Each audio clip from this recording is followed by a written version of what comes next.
I just want to say it was our lucky day at PPRI when Texas began to take this great step toward really improving their indigent defense system, in large part because one of the unique things that the Commission has done under Jim's leadership and Judge Keller's leadership is try to move to really move toward evidence-based practices.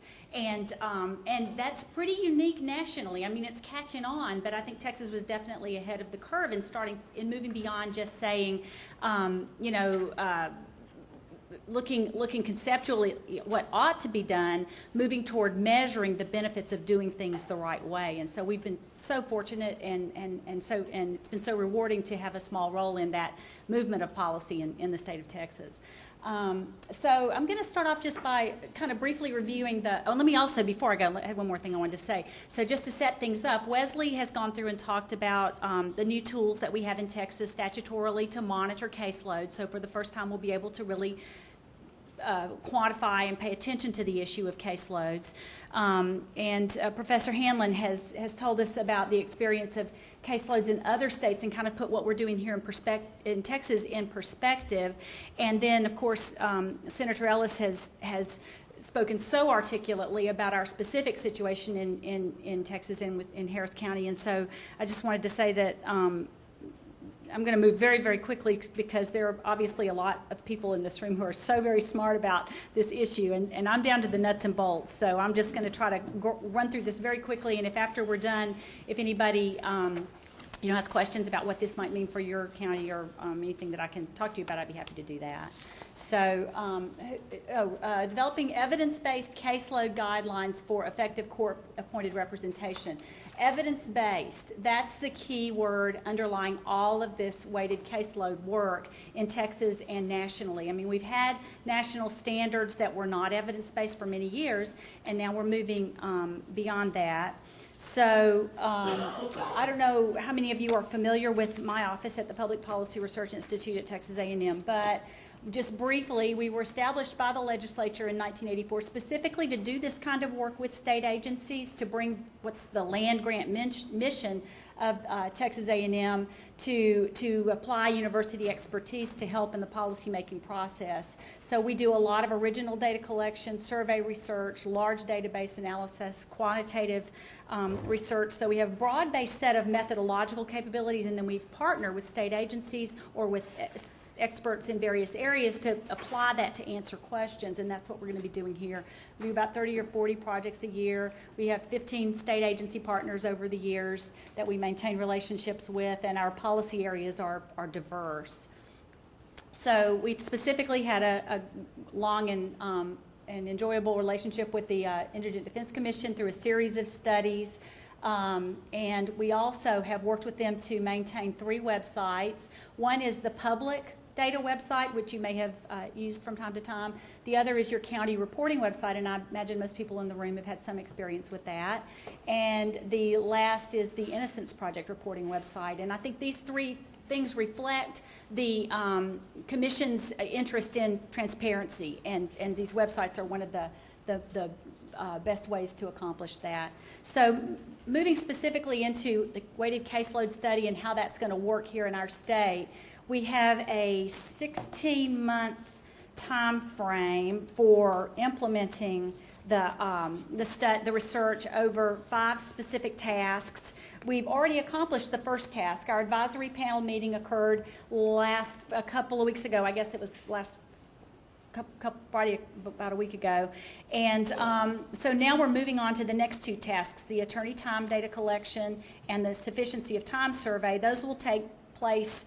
Really, the attorney recruitment is going to begin literally like it's already underway, and we'll be wrapping up the data collection from those attorneys through about next May. And at that time, Task 4, the Delphi process will occur, and that's where we'll look at the time measurement data we've gotten from attorneys and ask, okay, we see how much time is being expended on case-related and indigent defense activity. Let's now consider if there are places that we might want to recommend more or less time to adjust for the quality that would define effective representation. And then, of course, the whole report everything has to be wrapped up by the end of December next year in time for next legislative session. So one of the most important underlying elements of success is going to be our partnerships. We've just gotten the most warm and supportive response from the Texas Criminal Defense Lawyers Association as well as the State Bar of Texas. They provide just a gateway of access to their membership and have personally taken the leadership in those two organizations have both taken a lot of extra effort to support our work on this study. We also have had the good fortune to be able to bring in some national authorities, Professor Hanlon and Professor Norm Lefstein, who has written one of the leading nationally descriptive papers, it's a book, articulating all the importance of caseload management. He has been a consultant and an asset to this project and to the planning of it in Texas. We also have gotten or look forward to increasing the involvement and the support from our public defenders, and thank you all for coming today. And it's just great to know that we'll have a chance today, this afternoon specifically, to hear your ideas and concerns and sort of start working together to craft a plan for implementing this thing in your offices. And then lastly, we also have been involving members of the private defense bar, which, as you know, is our predominant method of defense in this state. So one of the first thing we've done is we've tried to raise awareness of the study is try to get the word out. We're starting with a website. So this is a website, and you can see the address there. It's texaswcl.tamu.edu, and there's just a lot of orienting information here. So if you have personal questions, or if you want to, if you have colleagues or someone that's asking, what's this weighted caseload thing about? This is a little compendium of information. So looking at the top, you can see that we've got information about the legislation, an overview of the research aspect of it, the information for people that are enrolling or would be thinking about enrolling, and some of these reports and resources that I've been talking about, as well as contact information. And of course, if you do have questions, you can always use that to get in touch with me or others in my office. So we're going to face immediately now, starting this month or November and December, we'll be really trying to get the word out to attorneys and get them literally signed up and engaged and ready to go. So we have a multi-phase strategy for doing this. The first step is going to be making sure that we have representation from all of the 9 administrative judicial regions. So we're taking the largest population counties in each of those regions. So that'll give us a baseline, geographic coverage and some base diversity. We'll know that that base is covered. And we're doing that primarily by working with our local criminal defense bar associations in those communities. So we're calling them up and trying to develop a real close communication with the bar in those areas. Then we're also bringing in all of the trial level public defender offices, and so that adds an additional 11 counties to our map. And then we're going to look across the state. We're doing that by appealing directly and working directly with many of the public defenders here today and other public defenders across the state. Then we're going to basically expand to include all the remaining counties in the state that have a population over 100,000. So we're doing that by, in some instances, we will be working with the local bar in those counties, but we're also, because we have such a large population of private retained attorneys, we are going to have to do some personalized outreach to get them on board, I think, to make them aware of and actually get that commitment to keep time for us. So to do that, we're just going to call them up. We've got a list from the TCDLA of their membership, and hopefully a personal explanation of what the study is trying to do will encourage some of them to come on board and help us out. So we are, why telephone recruitment? Well, one thing it's going to do is it's going to make sure we can kind of control where we are reaching out to attorneys, and we can watch to make sure that we're getting a balanced enrollment. Getting a greater county diversity will potentially allow us to link the time attorneys are spending to the characteristics of the counties that they're representing cases in. So we might see that where counties have a higher compensation rate, that attorneys are more committed and perhaps giving more time on similar types of cases compared to in counties where they maybe can't afford to give as much time because the payment rate is lower. So getting a variety of counties on board is going to give us the ability to look at that question a little bit. In addition, when I say balanced attorney enrollment, we're hoping to enroll about 400 attorneys initially. That's a lot of attorneys, and it may seem like an awful lot, but when you start breaking it down into the groups that we care about being able to describe in the results, it ends up, and we don't want to overlook a large segment of our public defense community. For example, the retained or the juvenile attorneys, or we don't want to miss the felony attorneys. So to balance and make sure that we're getting enough attorneys with all the characteristics that we care about, we put together a sampling frame. So the first column there says that we want, a good representation from our public defender offices, from our private assigned attorneys, and from our juvenile attorneys. Then within those strata, the private assigned attorneys in particular, we're going to want to not just draw from the major urban areas. So we want to know more than how defense is practiced in Harris County, Bexar County, Dallas-Fort Worth. We want to know also about some of the mid-sized communities, Bryan College Station, Waco, Temple, Killeen, Midland, Odessa, Lubbock, those second-tier urban strata. So we're gonna make a purposive effort to reach attorneys in both of those contexts. Then within each of those strata, we know that if we just took a random sample off of attorneys, we're probably going to get a lot more that are qualified for misdemeanors. And at the end of the day, we might not have enough felony cases in our sample to speak to time on those kinds of cases. So we're going to also make sure that in our phone calling process, we're reaching out particularly and over-recruiting attorneys who take felony cases. So we'll be sure to be able to speak to that in our conclusions.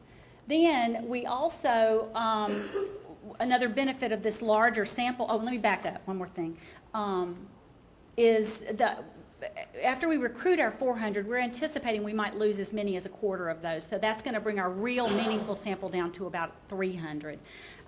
So we're allowing some in there for some dropout or loss of participants. So another advantage of really reaching out broadly and trying to get a large number of attorneys involved is that the more participating attorneys we have, the larger our sample size of our cases, and that means we'll have more informative results regarding the effects of all the different things we think might affect attorney time. So, for example, attorney characteristics. We'll have a lot of different attorneys with all different levels of experience or qualifications, so we'll be able to perhaps look at the effect of that on time being expended. Client characteristics, so we can look at the effect of time being spent on juvenile cases, the effect of a defendant's criminal history, or if they have a mental health concern. All those things are attributes of a client that might be expected to impact the time required to represent them in a defense situation.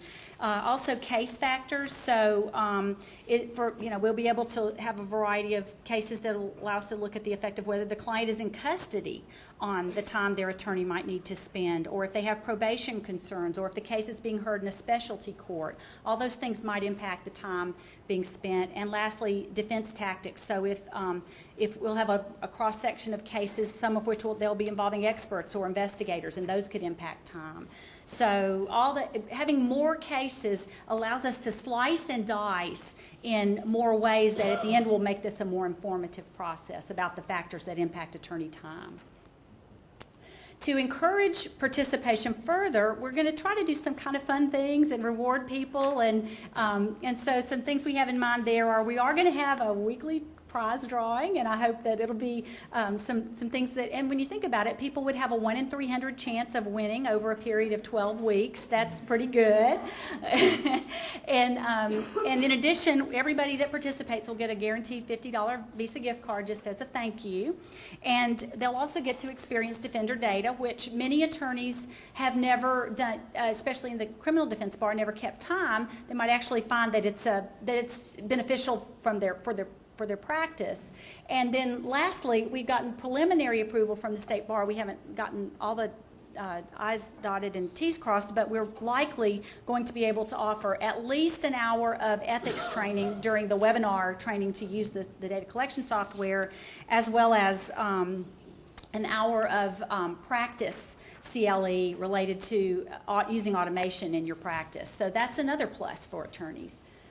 So once we're done or in the process of collecting the attorney time data, we will have a webinar training in January, and then the attorneys will launch into a 12-week period where they'll be tracking their time using some customized software that JusticeWorks Defender Data is going to put together for us. And so I'm just going to turn the floor over to the man on that, which is Carl Ritchie from JusticeWorks.